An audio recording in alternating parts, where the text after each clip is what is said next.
tous des fans de musique électronique.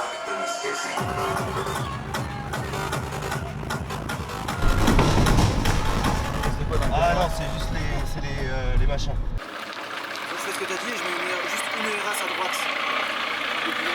Là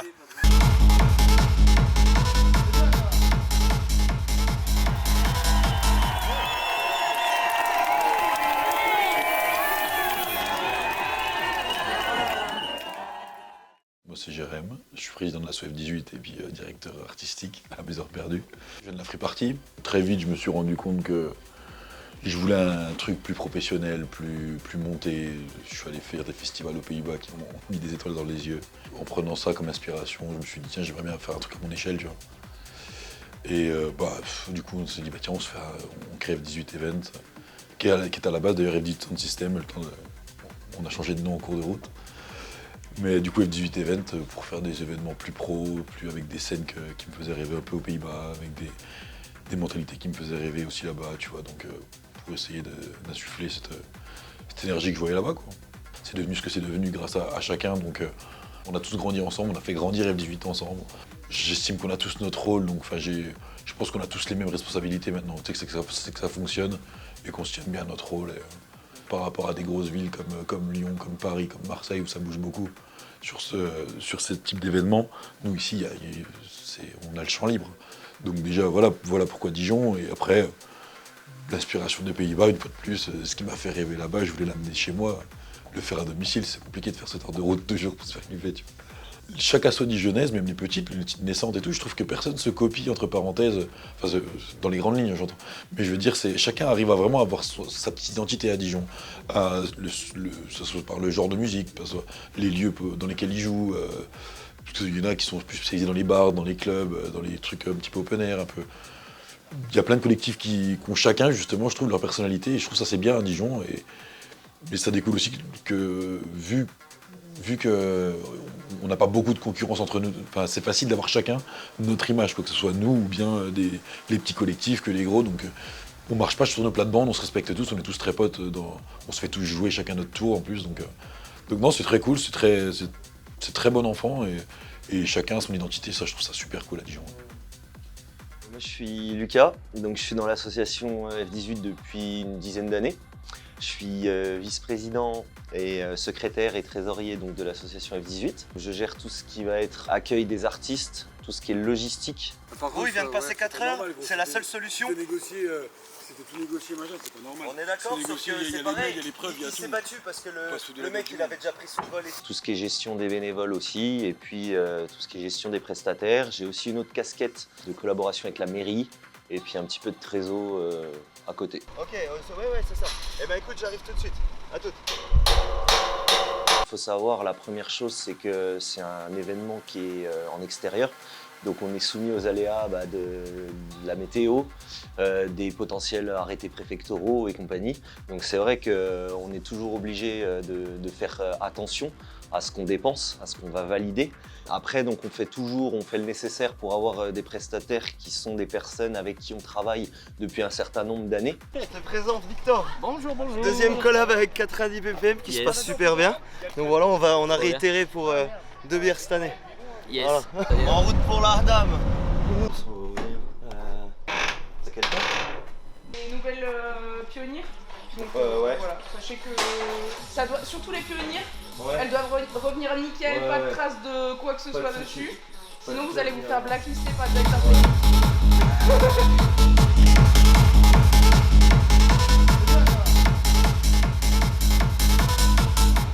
C'est incroyable ça. Le gonflage.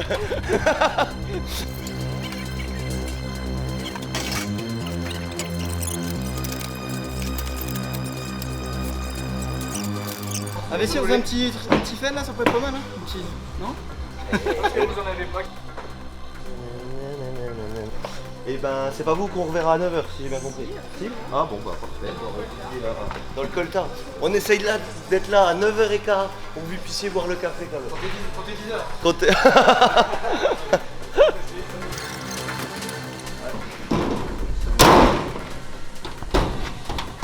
Elle me fait peur cette porte. C'est un défi. J'aime beaucoup les défis, c'est un défi un peu personnel, c'est un défi aussi avec les copains. Et puis c'est aussi le plaisir d'apporter et de créer un événement qui est comme le Dôme, que je trouve assez incroyable à organiser. La motivation, on va dire qu'elle est double dans un sens, c'est des mois d'organisation, mais le jeu en vaut la chandelle si je puis dire. Du coup, c'est ça aussi qui me motive à développer tout l'aspect trésorerie et puis tout le reste, quoi. Par contre, à 15h30, vous avez les 120 flûtes blondes qui arrivent. Donc, faudra pas hésiter à demander à Nino, tout ça, à tout le monde, parce que 120 flûtes, ça, faut qu'on mette. Ça tape. On essaye de faire un événement qui est assez gros sur la scène dijonnaise et le but c'est d'inviter aussi des artistes de renom. Donc on invite des gens qu'on a envie de voir, que je pense et j'espère, je pense aussi le public a envie de voir. Voilà, il y a quand même des DJ internationaux, hein. Je pense cette année à Fitzpatrick ou à d'autres.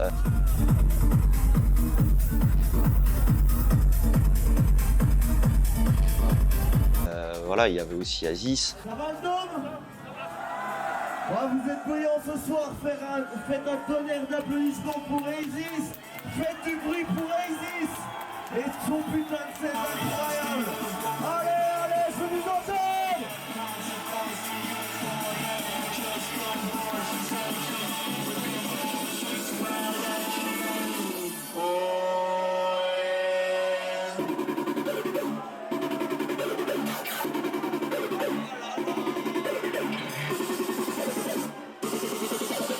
Donc c'est vrai qu'à ce niveau-là, ça va pouvoir permettre au public dijonnais de découvrir, enfin de pouvoir déjà avoir la chance près de chez eux, pour des tarifs vraiment pas très chers, de voir des artistes qui sont de renommée internationale et du coup pas avoir à monter à Paris par exemple ou à aller voir dans d'autres pays, ce qui est souvent le cas pour des gros artistes. En général, ça passe pas à Dijon. Et donc c'est là que le Dôme vient apporter en fait sa pierre à l'édifice sur l'univers, sur le paysage techno dijonnais. C'est vraiment à ce niveau-là de pouvoir vraiment donner l'accessibilité à des gros artistes par rapport à ça.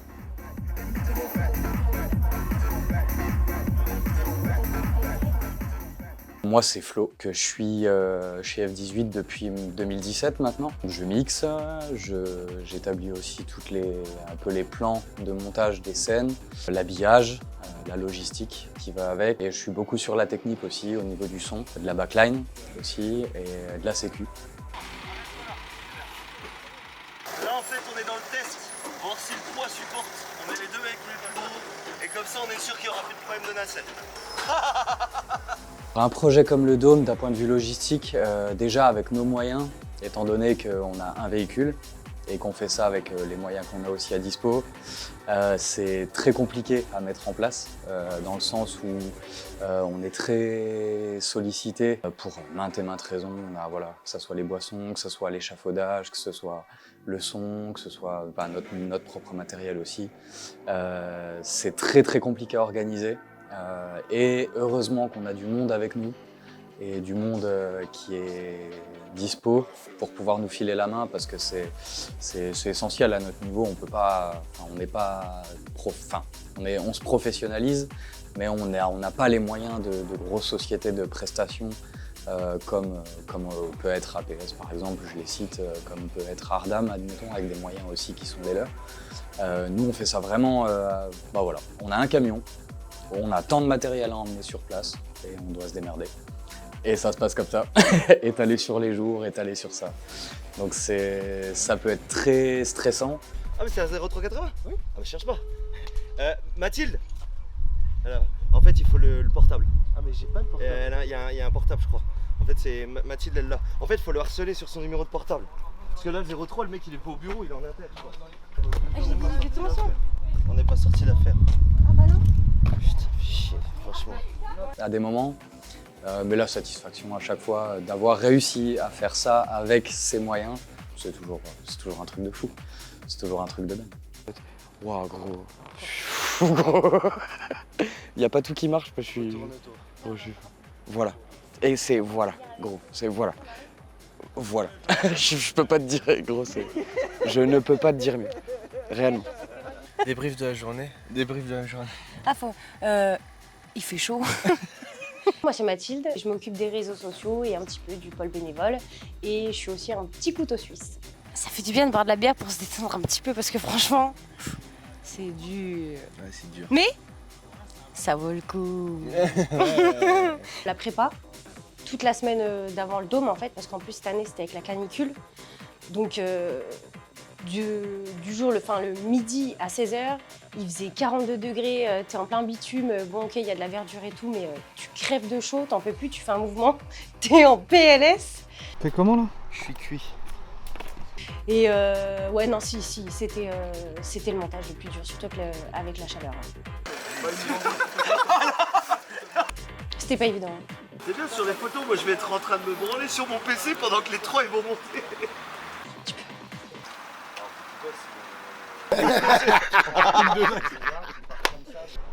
Il a republié comme ça, je crois. Oh oui, oui. Le moment où je me sens le mieux au moment du montage, c'est la veille de l'ouverture du festival. C'est quand en fait la nuit elle tombe et qu'on commence à faire les essais lumière, que les tireuses elles tournent, qu'on sert une bière et que là on est là, waouh, ça y est, c'est fini. On voit le résultat fini, les lumières et tout qui sont projetées, on se dit, on a galéré pendant une semaine, en plein cagnard, mais ça y est, le résultat est là et demain c'est le jour J. Après une semaine de dur labeur, on est là. Ouais. Et après, gros, t'as juste à admirer le travail et des gars et de nous tous. Ouais. Et admirer un peu ce que ça va donner de nuit, sachant que le son, on a vu ce que ça donnait tout à l'heure.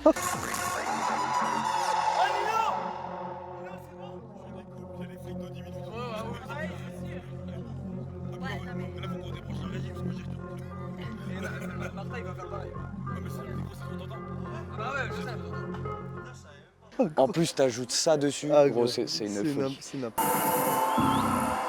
Here we go, the techno crew.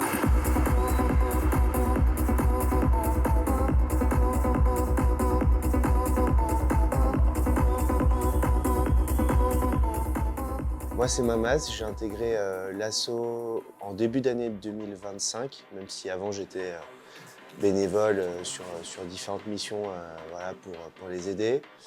Mon rôle principalement dans cette association, c'est de gérer la grosse partie digitale, gérer un petit peu de logistique aussi le jour J.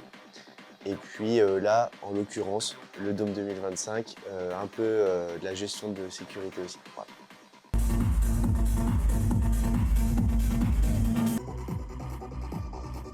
Alors, la communication a globalement été imaginée il y a bien 6 mois avant l'échéance du Dôme. Avec Jérém principalement, on en a pas mal discuté. On voulait vraiment calquer et amener à Dijon toute cette direction artistique qu'on retrouve voilà, notamment aux Pays-Bas, dans les pays un peu limitrophes européens à la France, pour que justement avoir cet aspect un peu novateur, apporter quelque chose de nouveau, avec une affiche qui était vraiment travaillée dans les règles de l'art pour corréler au plus près de la culture allemande, principalement. Sachant que toute cette direction artistique a été rythmée par beaucoup de deadlines en fait, à respecter, notamment avec la ville de Dijon, parce qu'on a balancé une grosse campagne publicitaire dans les rues pour toucher le maximum de personnes.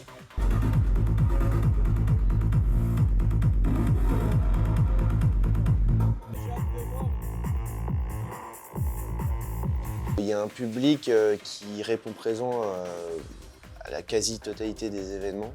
Faire rayonner Dijon, c'est quelque part une fierté, dans le sens où voilà, on est quand même un gros événement, en plein milieu de Dijon, dans un parc, il y a de la verdure, on peut ramener du monde.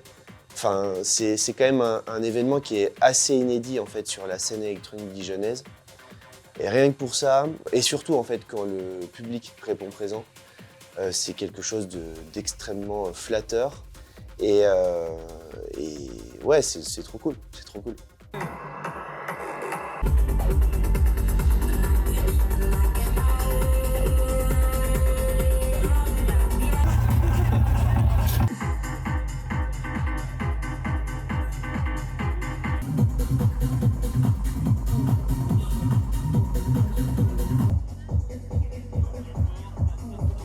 Là, pour cette édition du Dôme, on voulait mettre bien le public déjà.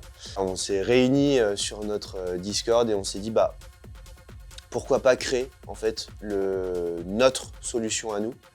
Et c'est là qu'est né f18events.com. Donc c'est vraiment le site où on va pouvoir retrouver dans un futur nos prochains événements, etc. Mais en tout cas pour le Dôme, c'était l'écosystème, le noyau dur de en fait toute notre communication digitale. C'est-à-dire que quand une communication était faite sur les réseaux sociaux, ça redirigeait directement sur le site internet. Et on pouvait acheter du coup son billet, etc. En partenariat du coup avec un partenaire qui nous tient depuis beaucoup d'années, WizEvent. Donc on a réussi à imbriquer en fait la billetterie WizEvent directement sur le site, ce qui permettait en fait de modeler et de corréler en fait toute notre direction artistique qu'on a suivie dans les rues de Dijon, sur les réseaux sociaux, jusqu'à la billetterie en ligne, ce qui permettait pour l'utilisateur qu'il ne soit pas forcément dépaysé quand il achetait sa place. Voilà. Donc ça, c'est ma plus grande fierté, parce que du coup, on a réussi, en connectant un peu tous les neurones des différents acteurs F18, à créer une solution qui était sur mesure pour que le public ne soit pas dépaysé pour venir à notre événement. Et ça, c'était incroyable. C'est chaud quoi. Allez, vas-y. Allez, viens, on y va. Allez, c'est parti. Tu fais abstraction de mon t-shirt salé. Comme tu as pu le constater, c'est les tests son. Bah voilà, tu peux l'entendre en direct. Après, on peut aller se balader vers le bar, parce que là, tu vois, ils sont un peu dans le jus. Mais si tu veux, on peut aller se balader vers le bar. Eh ben vas-y Mama, je Allez, te suis, c'est on va parti. se balader vers le bar, let's go. Directement. Ça va.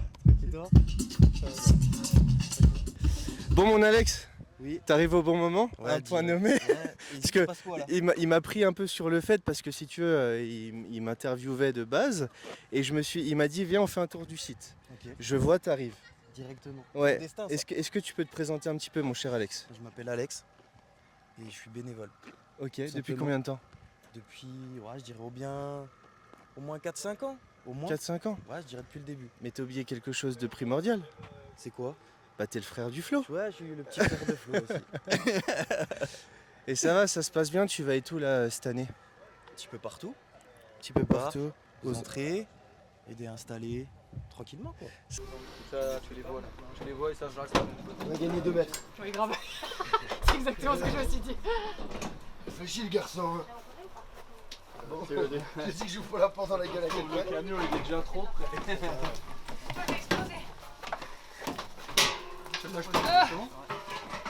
Grégory, du coup, membre de l'association F18. J'ai rejoint l'asso entre le Dôme 1 et le Dôme 2. Globalement, c'est plus la partie bar, un petit peu la partie financière sur la partie achat et la partie bar, c'est bien. Le reste, je gère moins, donc c'est déjà pas mal. Les deux camions, il y en a autant dans chaque là? Oui. Ah ouais, ah bah. Ah, il va falloir qu'on avance, effectivement. On est au tiers, les gars.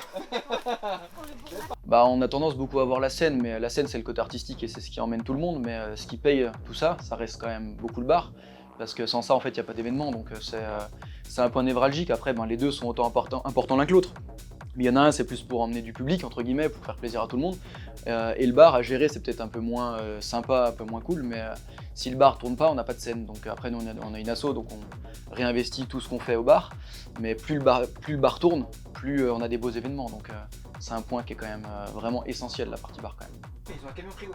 Donc le camion frigo pendant le rush, je peux leur dire de tourner sur le pétrole, tranquille. Et par contre ils m'ont demandé s'ils pouvaient le faire dormir là sur les lecs.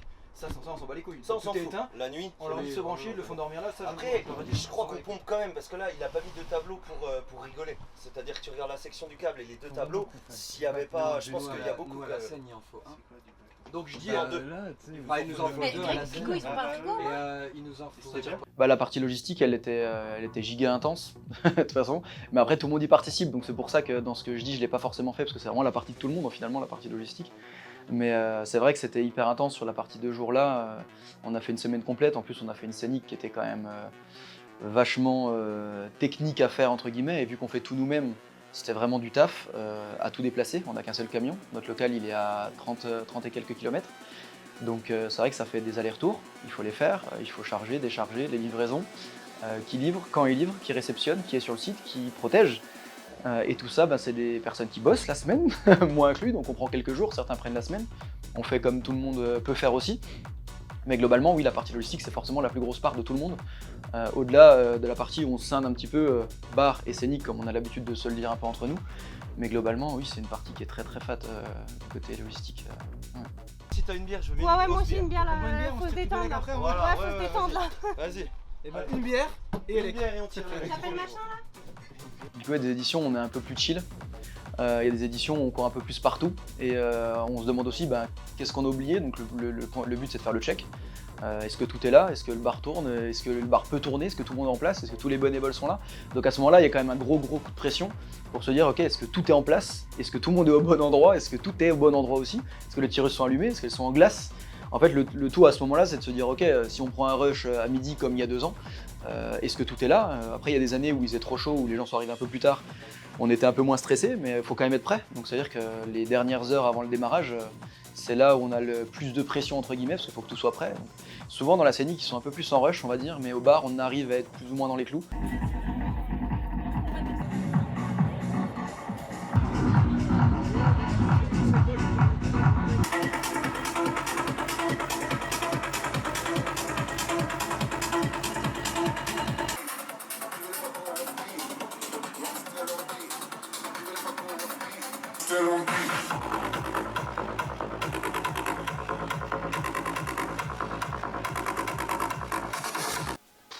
Il y a eu mille et une difficultés, hein. Même en amont, la préparation. Mais bon, si tu me parles de la semaine de montage, la chaleur, évidemment, on a pris 35 degrés minimum tous les jours non-stop, sans un pet d'ombre. On a fait de la nacelle avec Flo pendant des heures, en tirant notre drap pour que ça ait la gueule qu'on voulait que ça ait, quoi. Donc non, c'était compliqué, la chaleur, vraiment. Putain, c'est bon, On va en découdre en fait. Tu vois mec, tu vas en découdre. Ça se passe comment le G là? Ça se passe gros, ça se passe chaudement. Hein. T'es en avance? On n'est pas en avance, on n'est pas en retard. On a plus de travail que l'année dernière, tu vois donc. Il fait plus chaud que l'année dernière aussi? Beaucoup plus chaud, mais écoute, chaque année on a la pluie, chaque année on se tâte à vendre des kawaii. Cette année on va acheter des pistolets à eau. Le temps change. J'avoue, c'est bon bail. Réchauffement climatique. C'est bon bail. Ça va le faire. Et c'est quand que tu nous mets les girafes dans le parc de la Toison avec les éléphants et tout là? Tu fais référence à un festival hollandais qu'on affectionne? Ouais, je sais pas, moi je dis ça comme ça. On verra à la mairie de Dijon ce qu'ils en pensent. Ouais, s'ils ramènent des girafes en vrai, pas stylé. Hein. En négociant avec eux. Après, en autre difficulté, t'as toujours le facteur pareil, la météo, tu vois, t'as toujours peur, je sais pas, que le vent il tourne, ou t'as peur que les gens soient pas au rendez-vous malgré que t'as vendu plein de places. Tu te dis oui, mais peut-être qu'ils vont pas venir, ils ont peut-être acheté les places, mais peut-être qu'ils vont pas venir. Donc il y a plein de difficultés, et en fait elles s'enlèvent dès le premier jour, dès le premier vendredi, elles se sont enlevées toutes ces appréhensions. Mais sinon, mis à part vraiment la chaleur, c'était le plus dur, et de très loin. Par contre, est-ce que t'as regardé la météo, mon lapin? Attends, je regarde. Je regarde. Bah non, puisqu'en fait une alerte incendie c'est lié au vent et à la qualité de... Est-ce que l'herbe est sèche? Est-ce que... Même si ça baisse, faut qu'il pleuve en fait pour que ça... Ah. Mais tu sais qu'il y a un peu un orage ce soir. Hein. Ah bon? Bah oui les gars. Le premier flot de personnes, justement, il était, de par la chaleur, une fois de plus, il était tardif, tu vois. Genre, les gens sont venus vraiment en masse, ils ont répondu vraiment à l'appel, c'était très cool. Mais bon, tout le monde voulait serpenter à l'ombre, donc tu te doutes bien que personne n'était là. On a ouvert à midi, personne n'était là à midi, quoi, tu vois. Donc il y a eu quelques habitués, des mecs, on a mangé, c'était cool, c'était bon enfant. Mais vraiment, le fond de la foule a commencé à se pointer vers 17-18 heures. Et voilà, tu ressens un bon soulagement et tout. Et quand la nuit tombe, quand tu vois toute cette foule qui s'amuse, tu vois ta ville qui vivrait comme ça, avec une scène incroyable, avec des artistes qui te font plaisir et tout. Franchement, c'était incroyable. C'était vraiment une grosse fierté.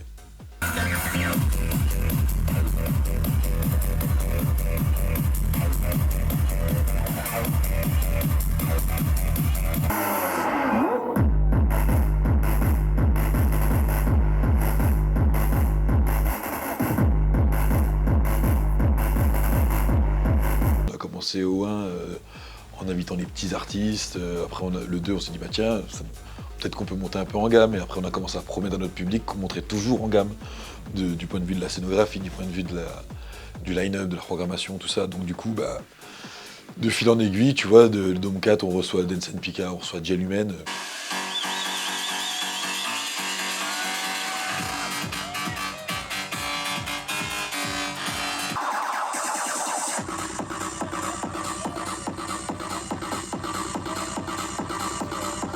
Nous, il n'y a plus rien qui était impossible, quoi. On s'est dit, bah écoute, on tente le tout pour le tout, quoi. On va essayer. Bah, c'était dur en affaires, c'était dur en négociation, mais ça s'est fait et je suis très content, tu vois. Mais comment on arrive là? Juste parce que bon, on a promis de toujours monter d'un cran, donc on est monté d'un cran, ça a marché. Voilà, je suis trop content, mais voilà, j'ai pas d'autre explication.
D'envisager en fait de kiffer devant des artistes internationaux, c'est quelque chose d'incroyable.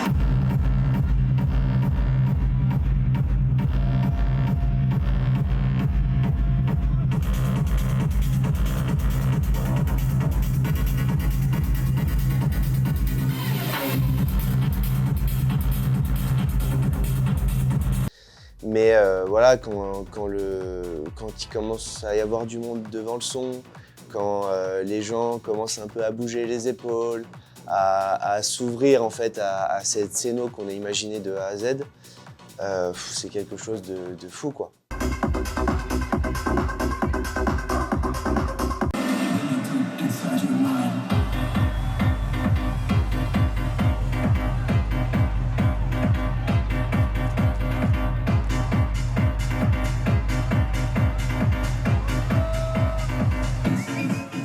Si on m'avait dit il y a des années qu'on aurait réussi à faire ça et avoir ces personnes-là avec nous ce jour-là, bah franchement, je t'aurais traité de menteur, quoi. Par la force des choses, parce qu'on s'est donné les moyens, on a réussi. Et grosse fierté, quoi dire de plus, grosse fierté, impressionné aussi, parce que c'est des monstres, c'est juste des monstres. Et bah, d'un exemple, ça devient des personnes avec qui on peut avoir un échange, avec qui on peut discuter, et tout devient réel en fait. Vraiment, voilà. De la fiction à travers tout ce qu'on a pu voir, ou en les apercevant de loin, en faisant les cons dans les festivals, à leur faire des grands signes, bah, ces personnes-là aujourd'hui, bah, on peut causer. Et ils deviennent humains d'un seul coup. Tu vois. Ils passent de icônes à proches de nous. Et c'est trop bien.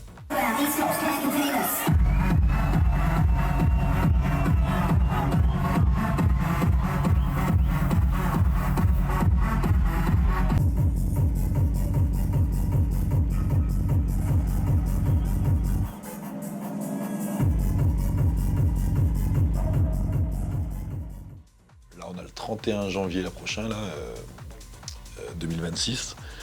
On fait notre format qu'on n'a pas pu réaliser l'année dernière parce que on n'avait pas de lieu, quoi. Donc on fait le 31 janvier, soirée en salle, c'est notre format un peu typé rave. On fait du 22h, 5h du matin, et en plus on a un bel espace. La ville de Longwy nous a fait confiance sur cet événement, donc on va leur montrer qu'ils n'ont pas eu tort de le faire. Et on va pareil régaler le public et se régaler en mettant pareil des grosses têtes d'affiches, des grosses scénographies comme on aime le faire. 2026, qu'est-ce qui se 2026, il faudra monter d'une marche aussi. Donc on verra, j'ai encore plein de super noms en tête à faire venir à découvrir la belle ville de Dijon, tu vois. Donc on montera d'une marche, comme d'hab. Festival, faites un maximum de bruit pour Alan. Je veux vous entendre. Merci à vous, merci au staff, merci à tout le monde, merci d'être venu. Et on se voit l'année prochaine. Faites-moi du bruit pour Alan Fitzpatrick. Merci, bonne soirée.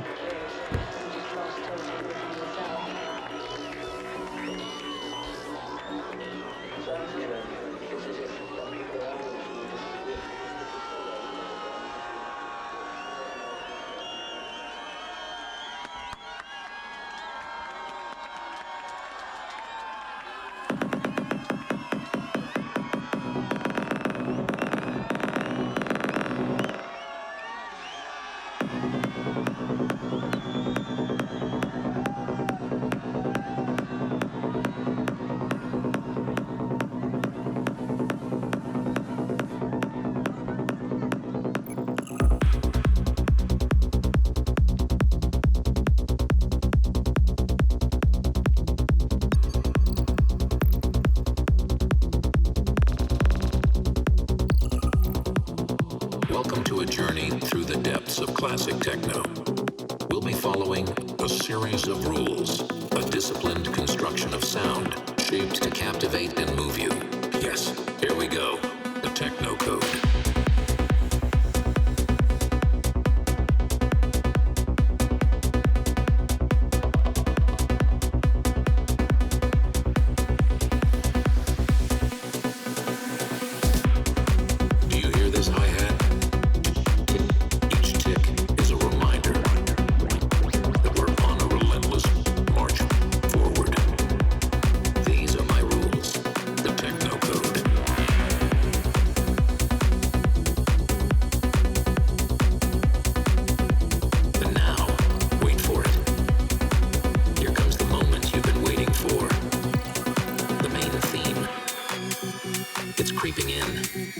Subtle at first, but unmistakable.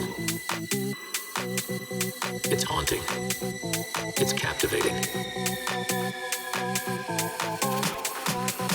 This melody, it's the hook that will cling to your memory long after the track has ended. Feel its power. Here we go, the Techno Code.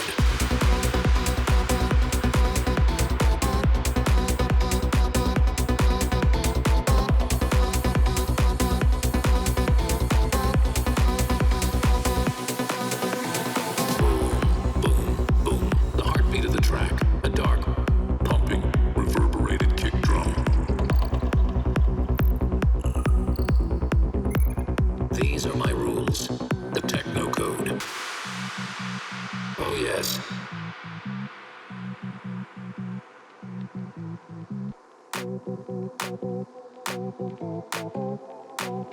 Can you feel it? The tension, the anticipation. Should we add a little acid? Twisting your senses, warping your mind. This is it. This is the moment. This is the pinnacle, the climax. Welcome to a journey through the depths of classic techno. We'll be following a series of rules.